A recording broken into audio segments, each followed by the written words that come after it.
Hello, everyone, and welcome back to the Hard Country. My name is Ariana Guajardo. We are at Texas Policy Summit, and today I'm joined by Joshua Treviño, as well as Alice Galván. You may have noticed her or recognized her from, well, you've been on the Sweet Tea series with me before. Yes. But she is the founder and president of Patria Unida, as well as a fellow here for us at the Texas Public Policy Foundation. Thank you so much for joining us today. Thank you for the invitation.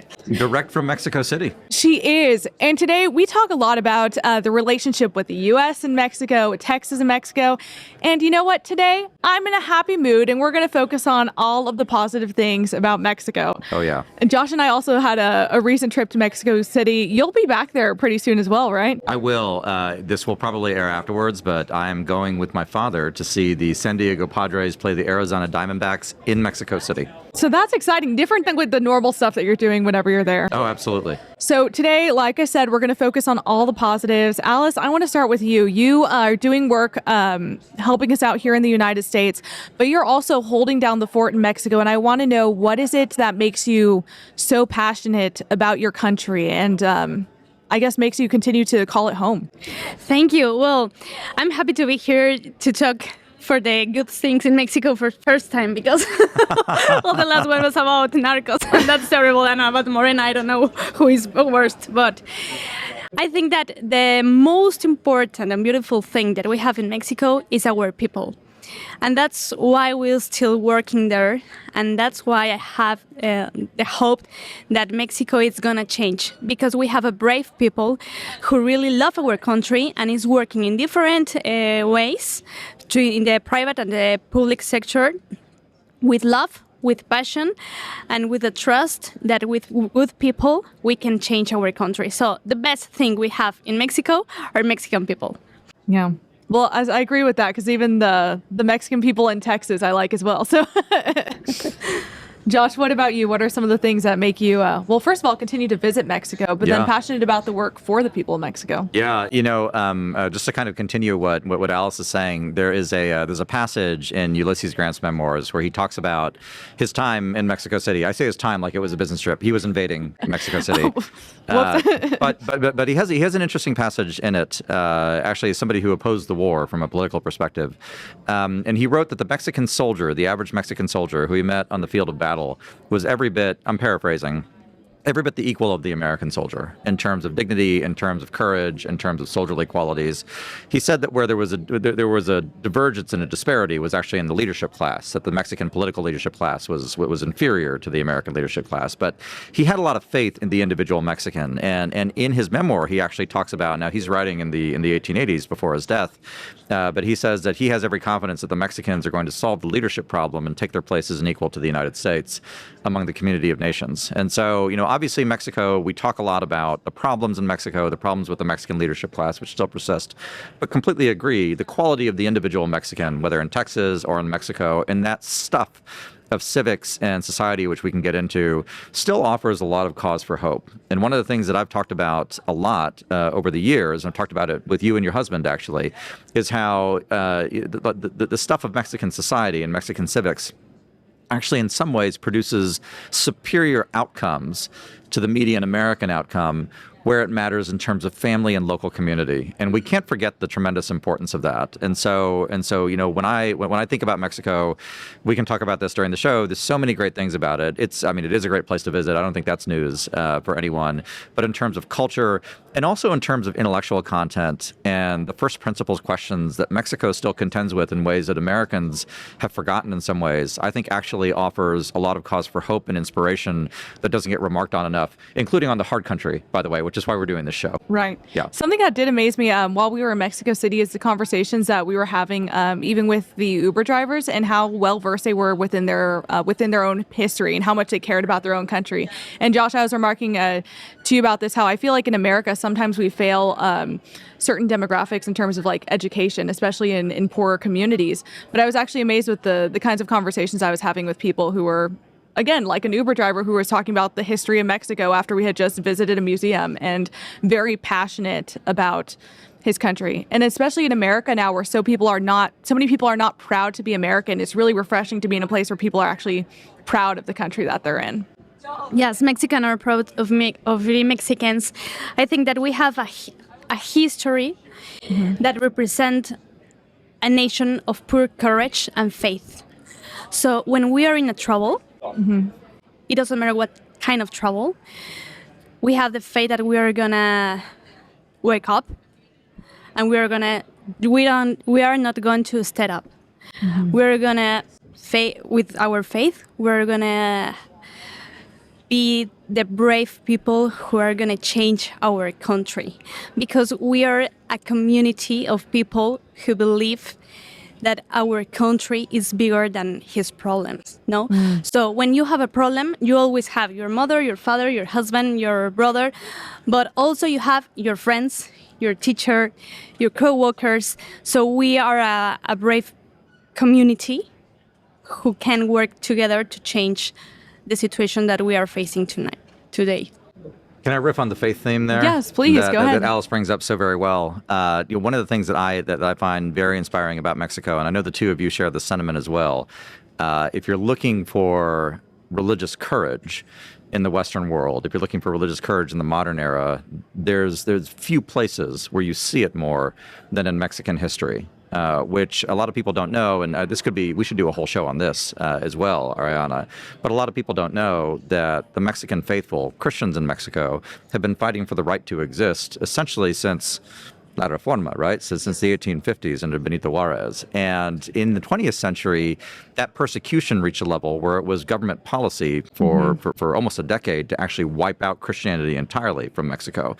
And now, not to put you on the spot, but your family were part of the Cristero movement who resisted that and maintained faith and worship despite persecution. Can you tell us about that? Because I think that's an incredibly positive story. Yeah, of course. 100 years ago, La Guerra Cristera, that's what he called in Mexico, started because Calles and Benito Juarez pushed a bill against the Catholicism in the name of laicism, but the truth is that it was against the Catholics. So we are a nation with the Virgen de Guadalupe, no? Right. And our faith is in the Virgen de Guadalupe. So the people started to go against the government to defend our faith. And my my great father was a General Cristero, and for 3 years he fought and defended our faith. So that's why I say we are. I don't know how to say resilient people, maybe that you're going to continue to fight. Yes. And we have that in our heart, no? But also in our blood. It's our responsibility to continue that fight, to defend. In that case, was the religious and our faith, but now it's freedom.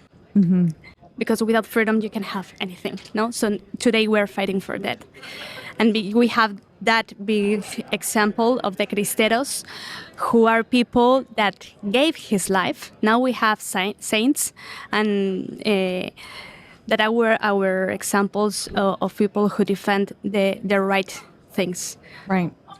Something that I think also inspires people is the physical spaces that they're in, and I think that's innately related to the people who live in them. So, for example, and live their lives in them. So, for example, the offices at the Texas Public Policy Foundation are gorgeous, and I think that affects the way that people behave and comport themselves.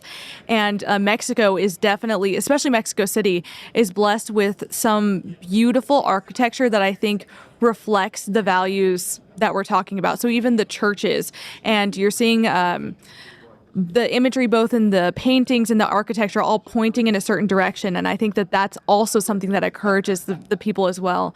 Josh, what are your thoughts on that whenever you go to somewhere, being from, in a place that has buildings built in the 70s, that like in America in the 70s that are kind of just not the best and most beautiful. What is that like whenever you go visit Mexico? It's great to go to some place where the buildings were built in the 1570s. Yes, it is.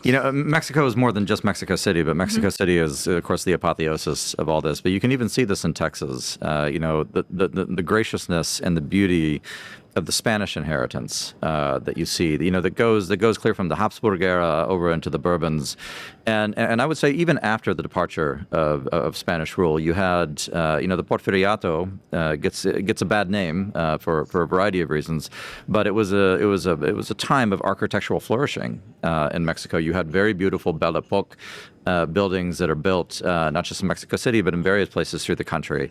And that sort of attention to public beauty and public spaces, that's a consequence not just of the European inheritance, but also something I think particular to Mexicanidad, is something just incredibly precious. And there is a reason that there's a lot of people who dream of going to a Mexican small town. And nobody dreams of going to a plaza in a small town in Indiana. With no offense to people from Indiana here, but there's simply something qualitatively different about it, and that goes back to that superiority of local outcomes and family and culture that is so good and so positive about Mexico. Mexico is the most beautiful country. Humberto always says it's a continent. We have deserts, we have jungles, we have the most beautiful beaches. You need to go to there, to Cancun, but also to the Cabos, no, and that's right. You can find in every single state something different, something special, and it's not only the architecture and it's not only the nature. You can have the most delicious food. No? Yes, we couldn't get away from this without talking about the food. Yeah, Mexico has everything to be the best country in the world. We only miss Texas. But the food really is good. And this is coming from someone, I've only been to Cabo and Mexico City. Different kinds of food for sure, but I have not been disappointed yet. So yeah, definitely wonderful in that. And also different, it's interesting the different kinds of food that you'll experience there too, especially in the coastal sides of it, or even like Japanese influences and stuff. It's wonderful stuff that we've been able to experience there. I know that we're time limited on this, but again, this could be such a longer show. But I do want to mention, that there's literature, there's cinema, all of which are incredibly rich and have such tremendous depth. May I just really quickly? Please. We're talking about the food part of it in literature. I think the person who the first cookbook on record, I think, was from someone in Mexico, Sor Juana Inés, if I'm not mistaken. Sor Juana Inés wrote the first cookbook? I'm like 90% sure of this. I know she's also part of a founding of Mexican literature. I didn't know fact that. check me on this. Maybe it was the first Mexican one, but fact check me, but I'm just going to claim right now that Sor Juana Inés de la Cruz was the one who is the creator of the first cookbook. So while she's cloistered in writing poetry, she's also writing a cookbook? Yes. Oh, wow. Like she's known for her food. I know that for sure. It may have been just the first one in Mexico, but I think she may have been the one to found that as well. I did not know that. So thank you for cookbooks, I guess. One thing I wanted to highlight, though, is Mexican music, which is world class, and actually for the past decade has been enjoying something of a revival on the world scene. And so people like Natalia Lafourcade and that whole crowd who have done so much to revive Mexican folk music and bring it into a modern era. And it's exciting in ways that I think a lot of American popular music is not. These days. Not that there isn't creativity on that side, but if you talk about like a national literature, which I'll put in quotes, of music and lyricism, Mexico has been at the top, I think, for most of the past decade, and it's been under-recognized, and it's taken the place that Brazil used to be in like the 1960s and 70s. And that's been just this incredible flourishing that I personally have found really, really rich, and I encourage people just to explore it in general. Because and who are some of the artists that you like listening to now? Natalia Lafourcade, Natalia Jimenez, not just the Natalies, I promise. Natalia Jimenez, Edith Marquez, Carlos Rivera. There's a lot, and what you find is that they all collaborate with one another. There's kind of a garage band. Sorry, this is probably condemning me to low culture. Called and they're from Tlaxcala, called Los Tex-Tex. La Scala? Yeah. Los Tex-Tex, you know them? No. No, it's okay. Sorry, no. It's because you're a person of elite culture. But they have this really gritty, kind of grungy, like low-class sound. They're too grungy for us, Allison. and they're all, and like all the bandmates are like 50-year-old fat men. So I really relate to that. I find it very, very relatable. But they're just fantastic. But it's this kind of creativity that's all over the place. And what's fascinating to me is, again, like talking about the topics that we usually talk about with the civic dysfunction and crime and cartels and all this stuff. Side by side with that is the genius of a nation that cannot be suppressed by anything that the government chooses to do. And that is just magnificent, and I think absolutely to the credit of the Mexican nation. So what I want to leave people with, because we've talked about all these wonderful things that I'm sure people want to experience in one way or another, but not every area right now is safe. What is a way that people can engage in culture in Mexico, whether it be visiting or even on this side of the border? You take it first. Mm-hmm. Well, I think Mexico City is a place where you can find everything. Mm-hmm. But wherever you go, what the people most about Mexico really feel comfortable is that you always will feel in home. Like you will have friends there, and you can be like, here I feel like in home. I think that's the best way in Mexico. I agree with that. Mexico is as friendly as the American South. And as we all know, the American South is the friendliest part of America. Yes. And the best. And to experience Mexican culture, look, a lot of it's in your town, if you're in the United States anyway. But the miracle of the internet means that you can explore a lot, even if you never set foot there. Yeah, at least look up pictures, find some of our videos that I've taken. I need to start posting more from the last trip that we did, because again, just amazed by the place, the people, and I'm glad that I got to visit. I'm looking forward for the next time that I get to go back. Absolutely. Yeah. Great country. Yeah, well, we need to incorporate, maybe we can have this in our future episodes, Josh, a segment where we say, okay, now we're going to say all the positive things and the reason why we care so much about Mexico. Well, Alice, I'm so glad that we got to see you here at the Texas Policy Summit. Thank you so much, my pleasure. And Josh, looking forward to seeing you. Are you on one of the panels tomorrow, or did that one already happen? My panel is already done. It's going to be online, so go to the Texas Public Policy Foundation's YouTube page. You can see the USMCA panel and all the other keynotes and panels that we've had. It's a great conversation here at the Texas Policy Summit. Well, yeah, thank you both for taking the time out of our very busy schedule. Everyone else, we will see you next time on The Hard Country.